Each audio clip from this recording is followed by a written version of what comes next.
In this guide, I'm going to show you how to download the Nintendo Switch 2 version of Fortnite. This is Miguel from Just Boz, and before we get into this guide, make sure to like the video and subscribe to the channel with all notifications on for more content like this. It really does help out the channel and we'd greatly appreciate it. If you have any questions, just ask them down in the comment section below. I'm going to be doing my best to reply to every single comment down there. From the home menu, go ahead and open the Nintendo eShop right here and select your Nintendo account. On the left sidebar, press the search/browse option here and type in Fortnite.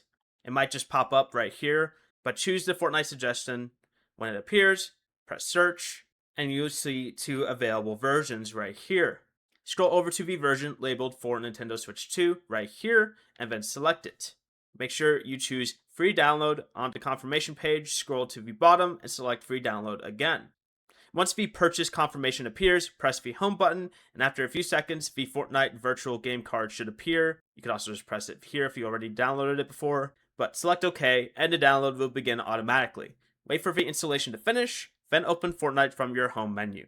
Before you leave, remember to like the video and subscribe to the channel with all notifications on for more content like this. It really does help out the channel and we'd greatly appreciate it. And if you did have any questions, just ask them down in the comment section below. I'm going to be doing my best to reply to every single comment down there. Peace.